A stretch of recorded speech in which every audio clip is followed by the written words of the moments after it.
Evening with Farah Maalim, who is a former Deputy Speaker of the National Assembly, also the Deputy Leader of the Wiper Party. Shakil Shabir is a Member of Parliament for Kisumu East, and also is an independent candidate. And we do have with us as well Ndindi Nyoro, who is a Member of Parliament for Keharo. I can see your tweets, just to pick one or two of them here. Big Pin Odimwengu is saying losing, asking that question, with over half of the total proposed constituencies going to Mount Kenya. Now kindly explain how the people of Mount Kenya will gain from the bottom-up model. Are you not the same team that insisted on the one-man, one-shilling model? Fake hustlers. Your days are numbered. This is what Big Pin is saying here. We have also Nicholas Koech saying, totally agreed. If the overall cake to be shared isn't increasing, no amount of gerrymandering will change the overall benefit. Only benefits the new MP and his, or new MPs and his few cronies. That is what Nicholas Koech is saying here. And then we have Eutychus saying, at Ndindi Nyoro, as much as you'd hate maybe ODM, let's have a respect. Horrible Shakir is not an ODM MP. Yeah, he is an independent candidate. This is what Eutychus is saying as well. We shall be sampling some of them in the course of a program. Of course, just a tender reminder, hashtag Punchline is what you can use for your sampling and the contribution to the show as well. Let's continue with you, Farah. Listening to those particular bites that we had from the BBI as well, yes. I just wanted you to weigh, and you had also what Ndindi Nyoro was saying as far as sharing the CDF is concerned. Look, I agree with what Nyoro said. Okay. The overall picture wouldn't change much.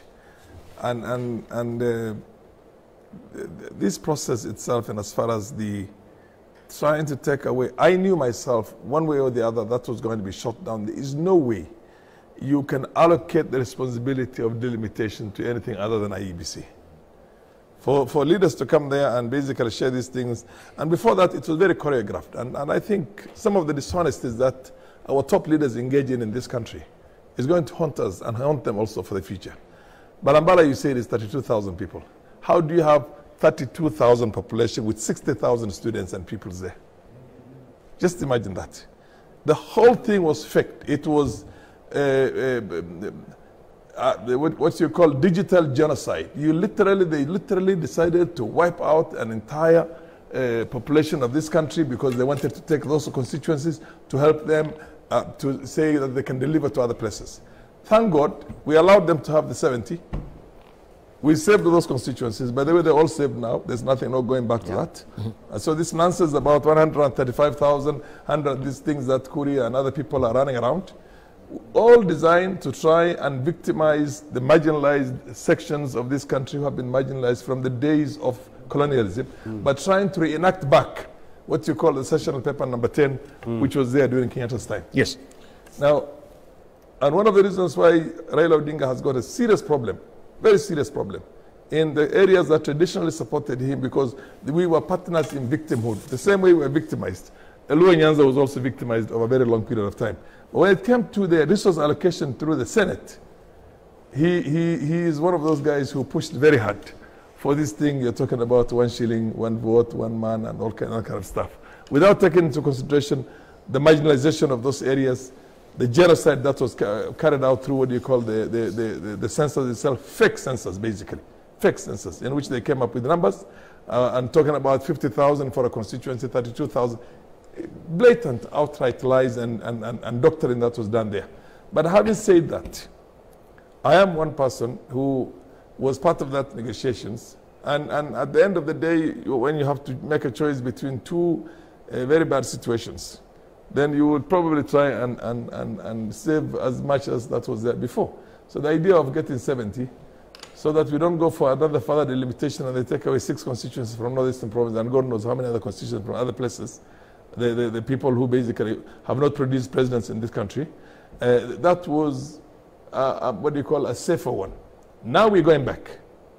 That aspect is dead. There is going to be serious census in which it's going to be impossible for anybody to doctor, because we'll insist now on biometric census, that you cannot come and say that this place has got 1 million population and this place has got 100,000 population through the whims of somebody's mind. So to the extent the folks like my friend Moses Kuria, jumping up and down and saying 135,000 people should become a constituency, because he thinks that there can be another delimitation because BBI has failed, is hogwash as far as I'm concerned. And that is creating a problem in this country that is going to have serious ramifications in the long run, very serious ramifications in the long run. Because if you don't get leadership that represents the nation, the leadership that is only seeing the regional things, the paramount chiefs from what you call their own areas, yes, without looking at the bigger picture. And as much as you can go out there and appeal to your own people, you think you can victimize others and other areas and say, I'll take it from them.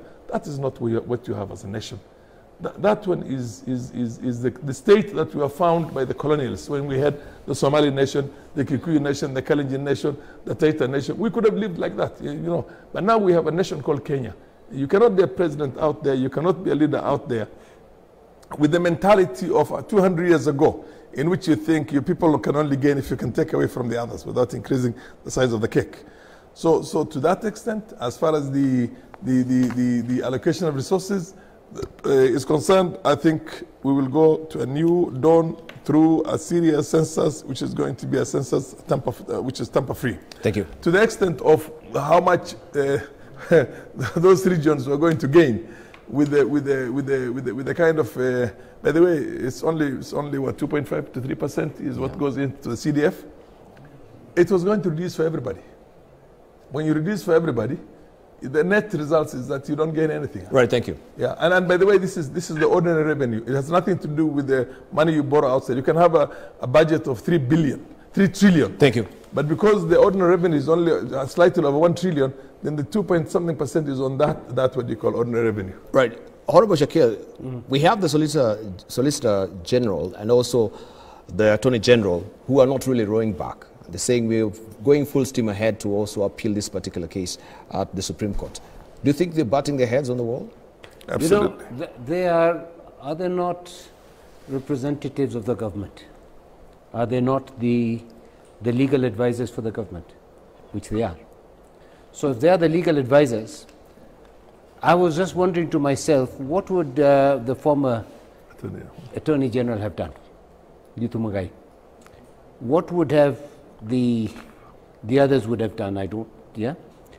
What I'm finding is when there is dissatisfaction within a government, as we have right now, we have the Deputy President, he's on one side, the cabinet itself is split, although they don't admit it.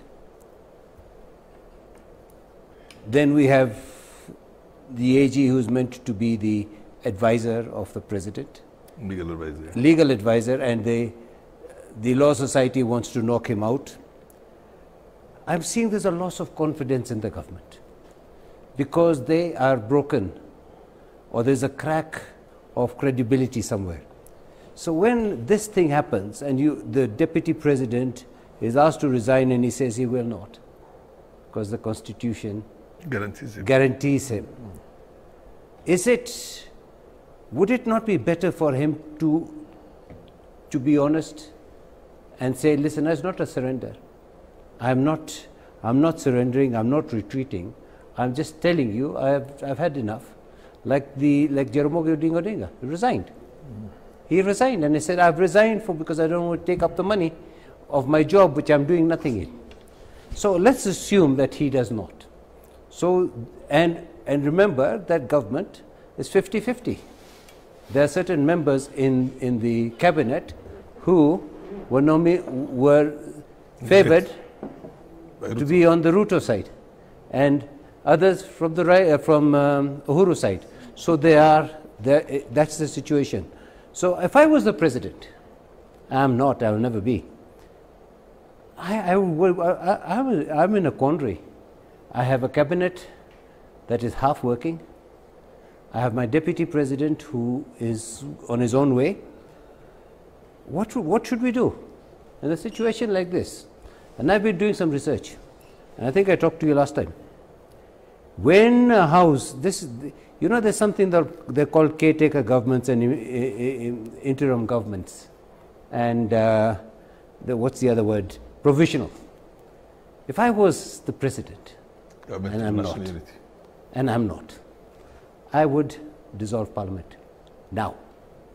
Dissolve parliament, president goes, the deputy president goes, the speaker goes, and a caretaker government be brought in. Who would be if the president is not there, the deputy is not there, the speaker is not there? Who is the next person? Chief Justice of interim government. Now, I've done my research on this. New Zealand has interim government or caretaker government clauses.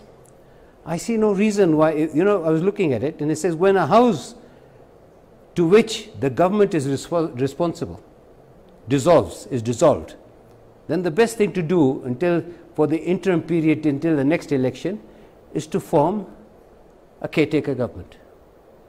And I was thinking to myself, where do I go wrong? Am I too simplistic?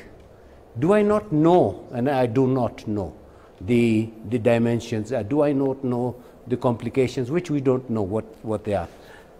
So for me, on assessment, you think that things have really come up a cropper to the point that the president has to dissolve parliament? You see, the thing is, so that we can have a caretaker government to the next transition. The deputy cannot resign unless the president resigns. I heard that.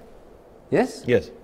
So, if the president and the deputy are for the interest of this country, and we do not want to go into an election where there's going to be suspicion of the deep state or suspicion that the election is going to be rigged, have a caretaker government. And have the caretaker government initially with the Chief Justice as the head, and then they can bring in Uhuru Kenyatta, they can bring in Raila Amolo Odinga, they can bring in Ruto, they can bring in whoever they want. As a caretaker government which has no particular place to go, no particular... Can I just respond to that? No, I'll put into very interesting point. Is it too simplistic an example? If we each, like Saitoti said, there's a time that comes that the state, the people are more important than the person. Thank you. I think we need to take a short break on that particular note. It is 9:30. I just need to run a bit of commercials. An interesting point also that you're broaching there and subject, and I know that the president also has a wildcat on his desk, as it were. We know the former Chief Justice Maraga made, of course, that particular decision to offer the president this wildcard of dissolving parliament because of how it is constituted right now. And this is what also Honorable Shakil is putting on the table. We'll look slice and dice that on the other side of a break. Don't go away. Much more coming up on the other side of a break.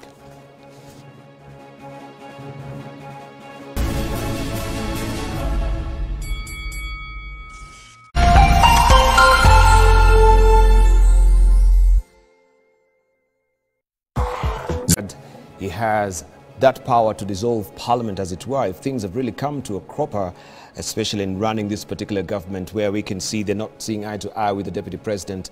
And of course, with that particular ruling of the BBA as well, that is another reason that also we are discussing the way forward as far as the BBA is concerned. Have we crossed that particular Rubicon? But I just want us to just also hover around that particular issue that you've raised as well. And I don't know what Honorable Ndindi Nyoro has to say regarding what Shakil is saying.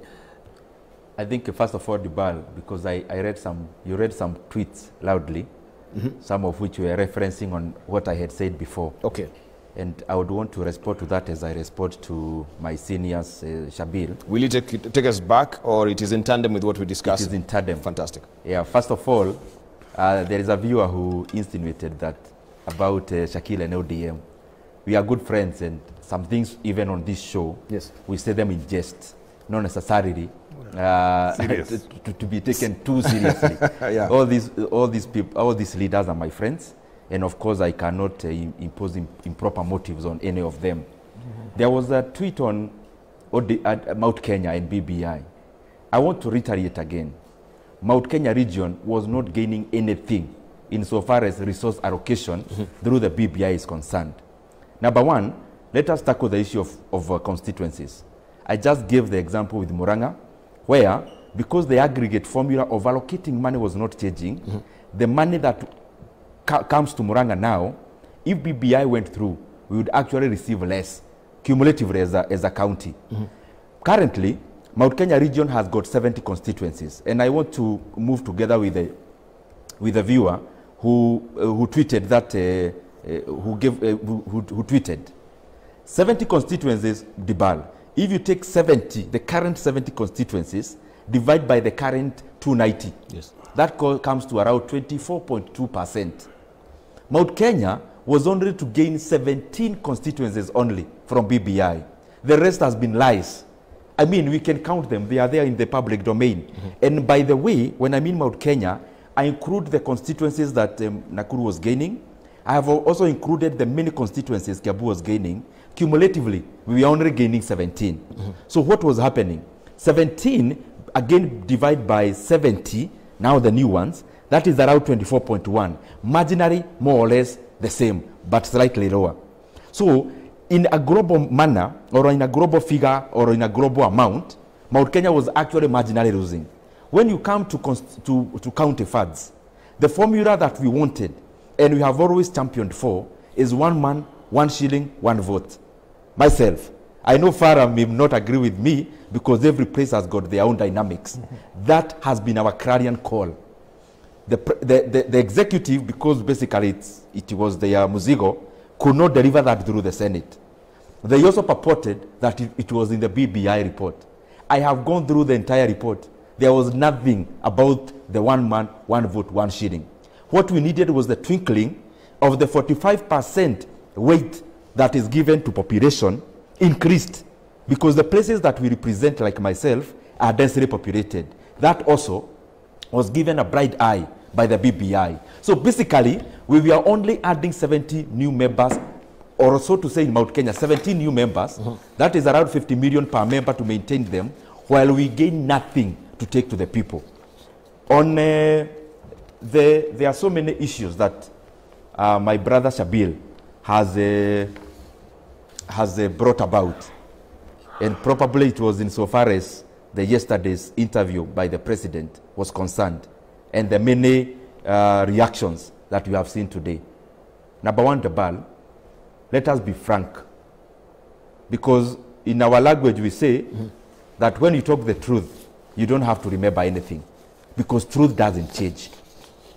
The president of Kenya, Mheshimiwa Uhuru Kenyatta, to be candidly honest, would not be in State House were it not for the input of William Ruto. You know, there are some people who still hang on the hangovers of the vice president. We changed the constitution in 2010. What we have is not a vice. What we have is the deputy. And by the way, you must have seen the ballot. Maybe some of us forgot, but there was a ballot that was going around in social media today. It had actually 2 names as we were electing the presidency. So with all due respect, and it's actually not good to be discussing our seniors in this kind of a show, but you have to say it, that I think it was a bit overboard to ask the deputy president to resign. Number 2, because I was also in that party in 2017, we went around the country.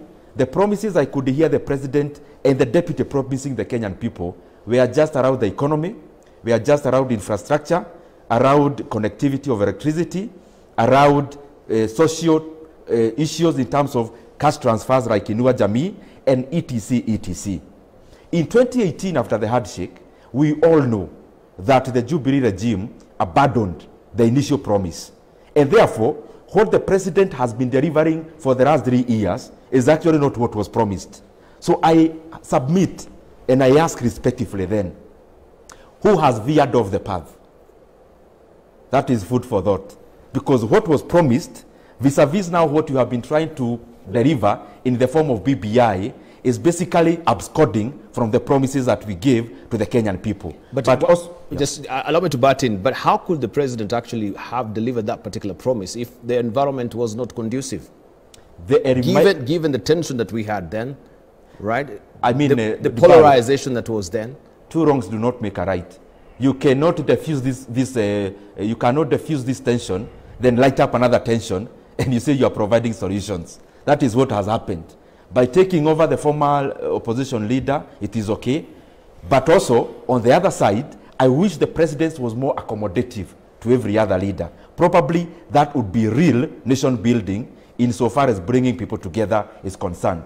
But, again, as I wind up on that point, we all know because we live in Kenya, Dibali, the deputy president of Kenya, as my senior said there before, the only roles he have is the ones allocated to him by the boss. From 2018, all the roles that were previously in the first term given over to the deputy president, some were given to Matiang'i, others were given to the former prime minister. You saw even today, as was referenced by Shakil, the deputy president has been scorned by the regime, has been scorned by the high office. Even the people around the high office, including the CSs, can actually dare come on TVs and actually throw out words to the deputy president. Every Kenyan knows the roles of the deputy president were already taken. And by the way, if the president had the powers to sack the deputy president, I am sure the current deputy president of Kenya will not be William Ruto. So we have to thank our constitution. So did the deputy president abdicate his roles, or it was taken away from him? Absconded. Abdicated this particular role. Tell me which role the deputy president has ever been given by his boss. Head of public service. Head of public service, of course, normally gives out the circulars. Yes. Right, for even you to appear for the cabinet meetings as well. Yeah. Right. That one, you don't have to be invited for those particular meetings. I mean, it is a constitutional role to actually. Which one has which cabinet meeting? How many cabinet meetings have we seen that the deputy has not really been appeared? And then people say that, oh. Let me put it on the other way around. Tell me which ones did he miss? Cabinet meetings. Tell me which ones. Cabinet meetings, he's not been appearing there. Then we hear him saying, oh, I was not invited. Government functions, yeah. You can talk about other things, but the cabinet meetings, as far as my recollection serves me, he has been attending. But also number two, Dibal. You know, State House is not like my small house that neighbors can come, we chat, and they will leave. State House, you go on appointment. And of course, as you know, there has been a lot of tension around the deputy president being seen with the president. And by the way, I will not be surprised if actually he has been locked from any of the official meetings or functions. Because the Madarao we have seen actually transcends the absence in those meetings by him being locked out, not by him absconding. Let me also rope in Farah Maalim on this this train of thought that is being also projected here by Ndindi Nyoro, as it were. Do you think he's been sidelined, or he has been abdicating his functions as well? No. This one is there are two things that are happening here. One is that the president expected the deputy president to lockstep with him. And he says, we turn left, he turns left, we turn right, he turns right. And he basically follows him as a very loyal assistant, for lack of a better word. But then the president then took his own political track, which pretty much was premised on the need for him to popularize himself and use this time right now to popularize himself to run for the presidency and win, which I think the president was not too happy with. So because the deputy president was vocal and outright and openly, you can easily say that he was defiant. Because when your boss says, this is how we want things, I have a handshake here and I want to expand on these things, I want to have a constitutional change so that this country, we don't have just the winner take all way and every 5 years we don't have a cycle of violence, because without the presidency you have nothing else. Ordinarily, the deputy president should have just followed his boss until the end. But he has chosen his own position, which is contrary to that. So to the extent which he has very bravely and very courageously, I say he must have been extremely courageous, decided to chart his own path. Now the problem is, he does not need to be invited for a cabinet meeting. But I don't think he knows that he's not welcome in that cabinet meeting. So basically, he does what everybody would do. If you're not welcome somewhere, you don't go there. Let me go back to what Shakil has said, that Shakil Shabir, that we need to... Look, Shakil, it's possible to do those things in a parliamentary system. In a parliamentary system, you can dissolve the government. You can create a caretaker government as a prime minister at that time and say that I'm going to take the caretaker government, members of the caretaker government from the other sides. You could even advocate your role as the leader of your party in the government that time and assign that responsibility is taken over by somebody who is elected by your party. But that's now in a parliamentary system. Ours is a pure presidential system where everything is cast in stone. The president has no powers to dissolve parliament to begin with. He has no powers. No. I'm telling you, he has no powers to dissolve parliament. Yes. Anybody who says that the president can, the parliamentary elections are cast in stone. They happen every 5 years in August on the second Tuesday. Allow me to butt in a bit and ask you. So you want to tell me that that particular advisory that he got from the former CJ was wrong-headed? No, I think it wasn't right. It wasn't right. There is no institution in this country that can dissolve parliament. No. Parliament stands dissolved on the second. It's 60 days before the 2nd of August, 5 years down the line. Section 261. 60 days before that, which is 2 months essentially. So nobody has the powers to dissolve parliament. Even parliament does not have the right to dissolve itself. You can only dissolve yourself by all of you resigning, by which you are allowed. You hold with that view. No. Constitution, you're the lawyer, my brother. Yes, yes. 261 gives you the conditions on which Parliament can be dissolved, not dissolved. What's the word? There is no look at 261. provision. You have where the Constitution here. I think you can get Chief Justice, when the Chief Justice gives his what is it called, opinion, or what is it called? Advisory, the President should. It says that clearly. Dissolve Parliament. So it's not the President dissolving the Parliament, it's the Chief Justice giving the advisory within the Constitution that Parliament can be dissolved. Predicated on the reason that Parliament is not properly constituted. That's right. Or the two-thirds gender rule. Look, the presumption that the two-thirds gender rule, I mean, you can argue that in court. You can, by the way, I have my opinions about that.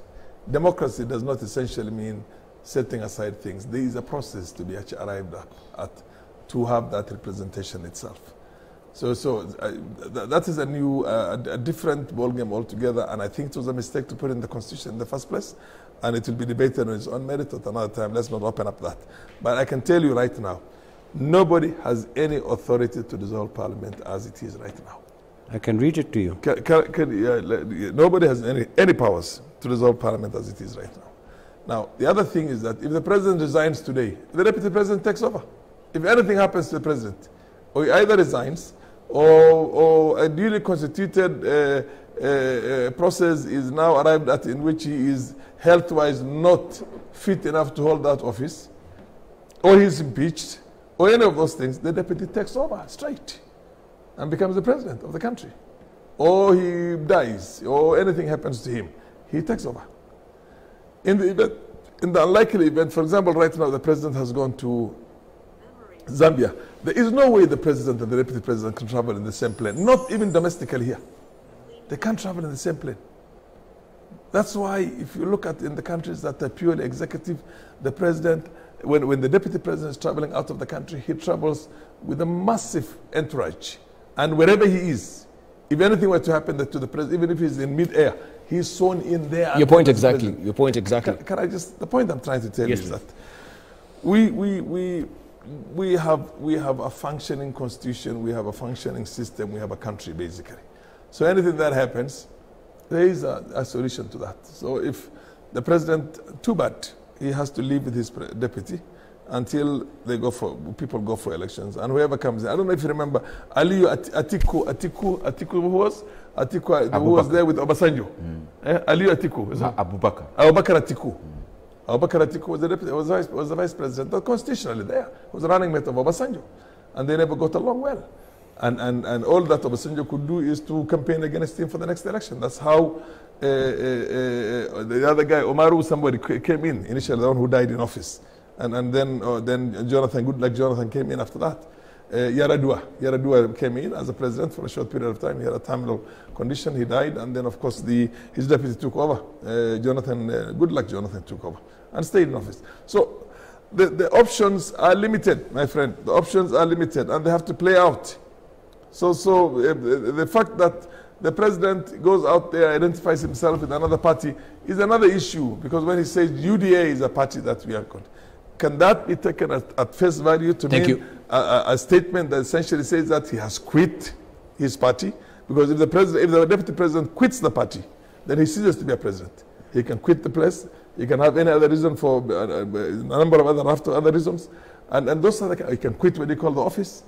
So there are a number of. It's not so simplistic, but to put a caretaker government, the current chief executive officer, who by the way is an imperial president, for information, let me tell you, pretty much an imperial president, can decide who are going to be the members of the cabinet. He can sack the cabinet and get another cabinet if he wants to create that kind of a thing, government. Right, but to use the word imperial president, given with the current constitution that we do have, is a big misnomer. We are part of that. We were the ones who created this. I was in parliament when we created this constitution, and it's also courageous sometimes to admit and say that we made certain mistakes. There are certain mistakes. But there is no comparison between this particular constitution that we have, of course, with the first constitution that we had during the 90s. What's the difference when it comes to the powers of the president? Yeah, that you could call it. It was an imperial presidency. You see, right now... The president's powers have been clipped. You yourself, you're saying just here, I think you're speaking from both sides of the mouth. No. That the president doesn't even have any shred of power to dissolve parliament, as it were. Because the system we had before was parliamentary. It was basically more parliamentary than presidential. This is presidential. Yeah, we changed that. I want you to understand. But it is not purely presidential. It is a hybrid. The older one. We've never had any. We had a Westminster system. Let me tell you, we practiced the Westminster system until we got this new constitution here. Before, government used to come from parliament. Why do you forget these things? Dibal, don't always just look at the questions you're going to ask and look at the sensation. No. Educate yourself on some of these things. It is not sensationalism that we're talking about, because we've never had any. The old system, we only created a president at that time, but there was a parliament. The president at that time was a member of parliament. Was it a pure parliamentary system? Pretty much. No, you have to be very precise. Was it a purely parliamentary system? That's what I'm asking you, or was it a hybrid? Of a hybrid, yes, that's what I want to establish. 80%, 90% parliamentary system, because the president was a member of a constituency. I don't know whether you get to understand this. Let me explain to you and educate you on this. The president those days could not be a president, even if he's properly elected in the country, if he does not have a constituency. That's why Kenyatta came from Gatundu. That's why Moi came from Baringo Central, Barnet, which was Baringo Central. So it was by and large 80%, 90% parliamentary system. Today, the president does not have to have a constituency. The government does not come from parliament. You see, look at all those raft of things that are different right now. Now, when parliament was there, just a moment, when parliament was there, the president was accountable to parliament through the floor of the house, because his ministers could be asked, where are the ministers now? Where is the accountability of ministers to the nation right now? Thank you. I think you've taken a lion's share of time. I'm just going to read the Constitution. Section 261, subclause 7. If the Parliament fails to enact legislation in accordance with the order under clause 6b, the Chief Justice shall advise the President to dissolve Parliament, and the President shall dissolve Parliament. Full stop. There is nothing to talk about. It's straightforward. Go to the section now. You've already been sent to another section. Under section. Now read the other section. Which other section? What did it say now? You said if the Parliament fails to enact. Then the Chief... If the Parliament fails to enact. Yes, which it did fail to enact. Agenda. Under what section? What section? Under clause 6b. Now read clause 6b. No, look, please. It is very clear. The President shall... Read clause 6b. You know, the problem is, you have decided in your mind, this is the thing. But you know, the Constitution is the supreme document. The supreme document. Now, if there is any contradiction of the Constitution, may I please... I did not intervene when you were talking. Okay, continue. I'm saying, if it's a supreme document, if there is any contradiction, go to the Supreme Court. But here it is a very clear cut. It says under section 7, if the Parliament fails to enact legislation in accordance with the order, the Chief Justice shall advise the President, and he did, to dissolve Parliament, and the President shall dissolve Parliament.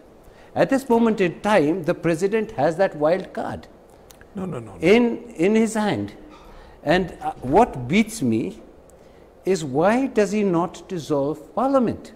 Because if that's the wild card that the Chief Justice has given him, and he tells us he would rather be relaxing in, I think when I heard last in France or something, he would rather do that than to put himself through all this. Isn't it time now that what Sototi had said, let the interest of one not override the interest of many? So here I think all the players, including Oka and all the players, should get together and say, listen, the interest of the interest of the country is important. Why do you not dissolve Parliament? All right. If you dissolve Parliament... Thank you. All right, let me just also pick the thoughts of Ndindi and Nyoro on this particular debate that we're broaching. May I just say one thing, please, just one. We're in the middle of a storm. The storm is the same, the boats are different. Ruto is in a different boat, Raila Amolo Odinga is in a different boat, President is in a different boat. The cartoon you showed us. Let me see the question. Yes? No, just the Constitution. I want to check something. Okay, it's on your phone. No, it went off. 261. Okay, I've said my piece. All right, as you're doing that, let's just hear from Ndindi and Nyoro. On what, the bulb? Because they have... The dissolution of Parliament, the dissolution of Parliament that Honorable Shakil has raised, that the President has a wildcard in his hands right now. Things seems to have come a crop as far as running this government is concerned. Do you think he should? Nothing has... dissolve Parliament? I don't think anything has come into a cropper, because for a president, you choose what kind of legacy you want to leave behind. And the fact that you have failed...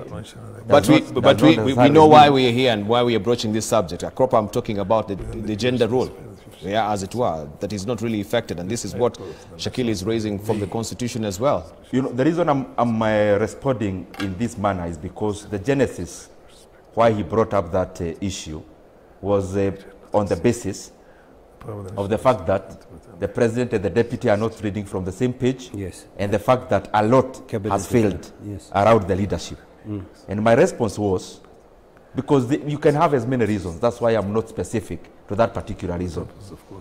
You cannot run away from responsibility every time you are met with challenges. I mean, everything we do, including coming to this studio, is work. You can get a bump there. I mean, it can start raining. You do not then stop living because there are challenges. The President has to push on.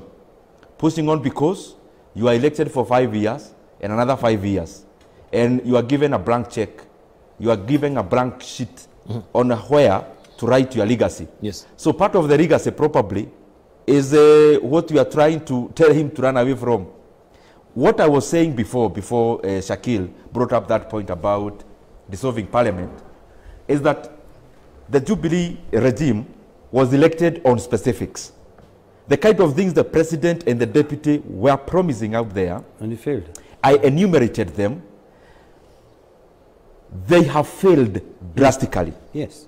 If you compare the first term of President Uhuru Kenyatta, and you compare the same with the second term, and if you compare the same with the promises of the first term vis-a-vis the promises of the second term, the first term, he did quite well. He achieved more or less around 80% in terms of the tangibles. The second term, the things he promised, number one was electrification of homes, especially in rural areas. I can tell you this, Debal, and because I know majority of the people watching us in rural areas are doing it through solar. Why? Because after 2017, there has been a slowdown in connection of electricity to especially rural homes. Number two, they promised about roads, the continuation of the roads. Other than the trophy projects that are ongoing, that is this expressway, Mau Mau, and Keno Marua. The many roads within our constituencies, Debal, you should actually do a research on that. Most of the contractors have pulled out of sight. Why? There are no payments. The issue of Inua Jamii, they promise that because we need shared prosperity, those who are elderly, past 70 years, will be receiving a stipend from this government. They did the registrations in 2017.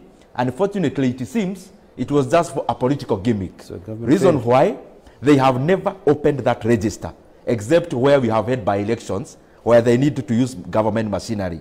They have never opened that register to incorporate the others who are reaching the age of 70. So cumulatively, what I'm trying to say is that even the big four that we promised has been put in abeyance.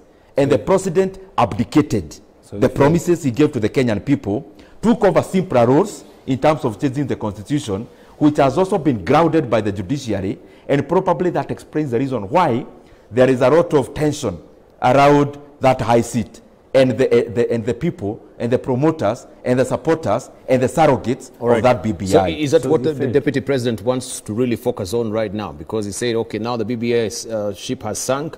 Let's concentrate on what the BBI was all about, or the development agenda was all about. Do you think he can steamroll that and keep the promise? What are they not really talking from both sides of the mouth, so to speak? Because at one end you're really beating this development agenda, and now you want to steamroll it because BBI has failed. The bar, you know, the station where we are sitting on today, you are a very good presenter, but I'm sure you have a boss. If your boss tells you that this show is going to move from the current time and it will be done from 7 p.m., the ball will be coming here at 7 p.m. The person on the driver's seat takes the highest responsibility. And the buck stops, and especially in governing a country, with the president. There is no two way about it. That is why even when the president is addressing the nation, you have never heard him talking about our government. He says, my government. Number two, but in terms of... Hasn't he also been very categorical on that my focus is on my legacy and the development of this country? Not very good. Not politics. Very good. Let's interrogate so who that. Has been politicking? Let us actually interrogate that matter. Please do. That the president has been saying the legacy is about development. What I enumerated there before is the development projects that have been grounded into a halt. Let me ask you, Debal. I was with the deputy president on Saturday in Kirinyaga, right? I have been with the deputy president in many areas, especially in the weekends. I want to ask you, when the president was in Kirinyaga, which government work stopped?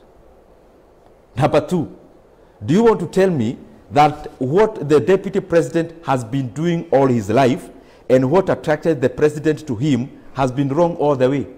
The deputy president, from the time he was Eldoret North MP, has been traversing the country, helping people and doing whatever he's doing now. Actually, the reason why the president settled on the deputy president, William Ruto, to be his running mate in 2013 is basically on the basis of the character of the man. The character of the man is a people's person.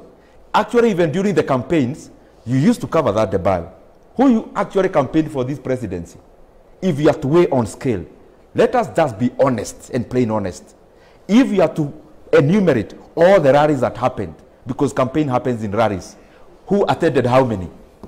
Number two or number three, between 2013 and 2017, the deputy president was all over sharing the government agenda. In fact, that is part of the reason why this regime got elected in 2017. Why? Politics is two-sided. Even myself, I do that. I am sure my senior here used to do that. Shakil does the same. When you build a road, even in Kiharu, you have to identify with that road. The way to identify with it is also part of public participation. The deputy president was doing that from 2013. In fact, most of the projects that were done, and I'll give you one in Kiharu. All right, so let me finish. Because it's an important point. It seems also the president was not really doing anything in this campaign. He was just twiddling his thumbs. And the deputy president was the one who was steamrolling the entire campaign. I am coming to that. Deba, let me shock you. Briefly. Before I became MP, the deputy president visited a school in Kiharu called Kegoro Primary. There was a road that was called Mogoiri Wateri. He came there and saw with his own eyes. By then, they were working together with the president. And because he saw, and because that was part of public participation, that road now has tarmac. If he never came, I can assure you, that road will still be Mogoiri Wateri. Mogoiri Wateri meaning Mogoiri of dust. It's now tarmac. What am I trying to say? But the character of this man... when did he come there?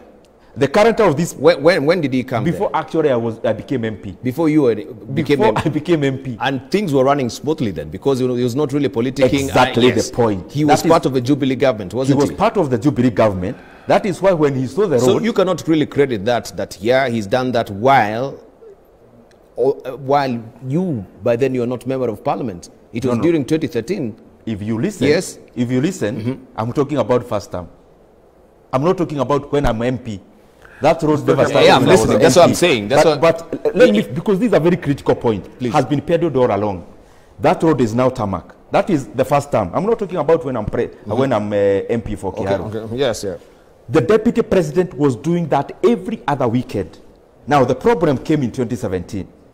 From where I sit, because I attended the first PG, when we went all the members of parliament to State House, I can guarantee this.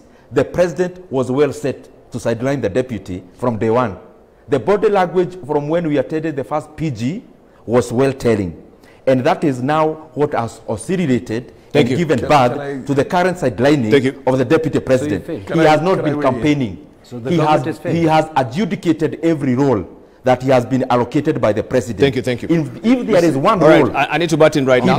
Yes, you've had your time. For the sake of time as well. You see, this is now where things go wrong. Just a moment, yes. This is where things go wrong. The deputy president from day one was focused on getting elected as the president in 2022 and started by upstaging his own boss. You don't get away with that in a democracy, let me tell you one thing. You are the assistant, you're supposed to take a back seat. So when he moves around from place to place, I think by the time they go to the second term, the president was already fed up and sick and tired, because here was a deputy who rubbed on everything and who basically was campaigning throughout to show that the real man who's running the country is himself and not the president. And the president needed him for the second term. So that's why, by the way, that happens. I mean, there's nothing wrong with that. I don't know if you remember, some of you have read the life history of Nixon, Richard Nixon. When he got elected for the second term, he did not want to have anybody's debt anymore. So what he said is that he called his entire staff, the people who are with him, and told them to all tender their resignations, because he wants to leave a legacy behind. Now, that is when you're supposed to read the signs. This CEO is not coming back for any more elections. Is not beholden to anybody who is going to say, look, either I take a lion's share of this thing or I don't support him for the next election because he's on his last election. You see what I mean? So he's supposed to now create a legacy for himself, and the entire lock, stock and barrel of that government administration itself should be one that is there to promote his legacy, nothing else. But here was the deputy president now running around in the country in the second term, campaigning for his second term. And this is a guy who's running around in the country for the final term to show that I will want to leave behind things I have to be remembered for. He doesn't want anybody else to be remembered for that. You understand my point? It's normal. That's the nature of the selfishness of politics itself. So he is a person who does not need your vote anymore, but wants this term to use as a CEO of the country to leave behind a legacy for him to go down in the books of history as a man who did A, B, C, D, E, F, G, H. He cannot entertain anybody upstaging him at that time. Now that is when number two started upstaging him, and that's where the fallout is. I don't know if you remember, immediately they came out of the election second term, he was there, he said, kuna hapa, kuna naibu yangu hapa, anatangatanga. You know, he did not like it. Because he doesn't want somebody taking credit for that government thing. This is his government. It's the government of the president. Everybody else is supposed to assist him in that. Thank you. Shakil. Doesn't that, you know, one person, the other person, this failed, 2017 was okay, from 2017 the government has failed. Doesn't that just support what I'm trying to say? If it has failed because of the president or the deputy president or whoever, yes, what is the decent thing to do? Forget your legacy. You have a legacy, let the people remember the legacy that you are going to leave them behind, and say, listen, because the house that I am in is falling, and the basis on which I'm sitting in here is falling, and the person that I wanted to work with is outside the house throwing stones inside, and the house is the people, let me move out of the house and let somebody else come, and let me and the person who's aggravated against me and the others, all the others, let's go on one side and allow this system to go on for the last 6 months so that we don't go into antagonism. I mean, I'm talking about a very simplistic viewpoint versus the viewpoint of my agenda. This is what I want to do. No retreat, no surrender. The other side, my legacy. The other side, I was told my election was stolen. The other side, I told you so. I think the people this country have had enough, and the people need to say, hold on, something is going wrong. Like Uganda. Now Uganda has something in the region of how many? 30 or 40 independent candidates. Yeah? Mm-hmm. And we ourselves, we have one independent governor. Yeah? You don't hear of so many problems. I'm not saying that this country should be independent. But here I'm putting to you a simple solution, which is maybe not a solution as well. Maybe it's an idiotic proposal. But sometimes out of something like this, something from the mouths of children come, there might be wisdom. Maybe not. Who would become the president? No parliament. I repeat, not the speaker, nobody else. The Chief Justice, the lady who is just now the Chief Justice. Wouldn't be, and the lady who is the Chief Justice takes over what is called caretaker government because the parliament was unable to pass the gender bill. You see the beauty in some of these things. Thank you. Just briefly, let me. There is Said Gati Baru. Briefly, I think this is addressed to Ndindi Nyoro, who's saying, Ndindi, it's you who needs to be candid, not Uhuru. Are you forgetting Uhuru put on the table 5.6 million votes from Mount Kenya alone, while Ruto's URP accounted for about 2 million votes only? So who put who in State House? Ruto can't even win Nairobi as no Kalenjins. That is what Said Gatibaru is saying. Let's see what Livingston Amunga is saying. And this is the reason His Excellency the President is saying, instead of you criticizing the same government you're in, why don't you quit politics and give him space to do what is possible? This is what Amunga is saying. How does DP go around the country selling government agenda in which he doesn't believe in? Are you telling the country the cabinet sets a different agenda for Ruto to sell and an alternative agenda for the president and the CSs to sell? Why the dishonesty? Yeah? Your reactions, I'll just give you a chance, yes. And then we should be preparing our headline thoughts as well, beginning with you, Farah. From the first tweet. Yes, please. If indeed the president got 5.6 million votes, why was he not sworn in using the 5.6 million votes? So it was enough. If it was enough then, why did he need a running mate? It is clear now, especially on that tweet. The other person brought in 2 million votes. What was the difference between the person who won and the joint ticket the other joint ticket that lost? It was less than 1 million votes. Partly just a few votes. It was actually 50.4%. So what does that mean? Then the president, that person is actually affirming what I said. The president Uhuru Kenyatta then, by himself, got less votes than Raila Odinga, and therefore he will not be in State House. Number two, I have not read the entire tweet, but I heard something about Kalenjins. That is exactly the kind of Kenya that we are trying to run away from. Kenyans where people are identified through ethnic identities. To my understanding, William Ruto is a Kenyan, and anyone with a hangover of this tribe and the other one, better ask me. Better ask any Mount Kenya region person. We have the presidency now. Actually, the presidency of all the 3 arms of government are from Mount Kenya. The president of the executive, the president of the legislature, the president of the judiciary. They are all from Mount Kenya region. Ask any person from Mount Kenya region. They are the people who are met with the highest level of frustration from this regime. It is the people who are being taken to court because of tax evasion. It is the people whose their bidar, their stock, is being banned by this regime. It is also their cases that are actually grounded in our judiciary. Basically what I'm trying to say, these positions that we give to tribal kings never benefit the people and the masses down there. And that is why we need to change the whole dynamic, that we will no longer be negotiating politically on the basis of this position and the other. The Mount Kenya community has the highest position in this country. They are the people anguishing. They are the people now in the trenches. Their businesses have come down. Their coffee, their tea, their milk is being bought, like what we say in our place, like panga abayo imekatika. Number two, that we are being told to quit politics. First of all, I was elected by the people of Kiharu, and I do everything in my ability to discharge my duties as per what I promised. Number three, who has actually run away from the agenda of the Jubilee regime that was elected in 2017? And I've been asking this many times, Debal, is it a coincidence that majority of the homes that were connected by the Jubilee regime through electricity was done from 2013 to 2017?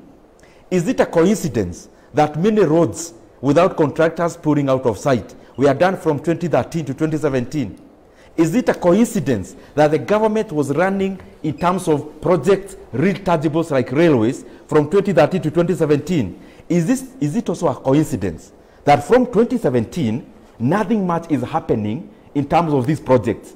Is it also a coincidence that from 2017 to now, we have actually overborrowed more than triple what we borrowed from 2013 to 2017? Those cannot be coincidences, Debal. It has to be about the input of individuals. And clearly, you can tell who that individual is. Right, thank you. Well, we need to give our headlines thoughts as well.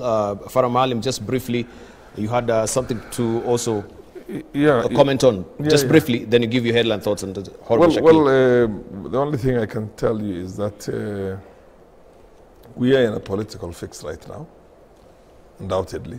It's an election year. I mean, less than 1 year from today, we'll have an election in there. Whether the deputy president remains defiant or he has no any other option. He can only be defiant right now. He's boxed himself into a corner, which is impossible to extricate himself. He just has to play it out and hope that he's going to get that constituency which will deliver him to the presidency come 2022. And I think that probably is the baseline, or basically the foundation of the Hustler Nation and all that kind of stuff, which essentially is individual centered. It was not a regime centered. It was not the country centered. It was not Jubilee centered, but pretty much an individual centered. So the dynamics are going to play out. BBI is dead right now. There's no question about that.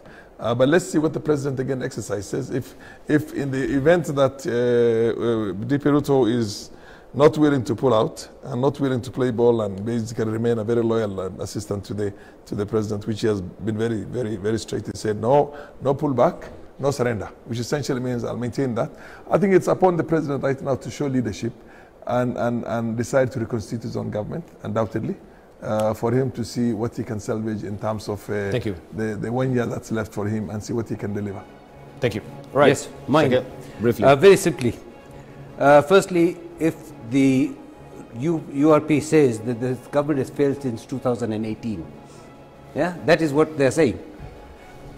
Then, that's what I'm saying. If the government has not done its thing and it's not representing the people, resign. More important, open the server. Let us see who really won the election. Why can't you open the server now?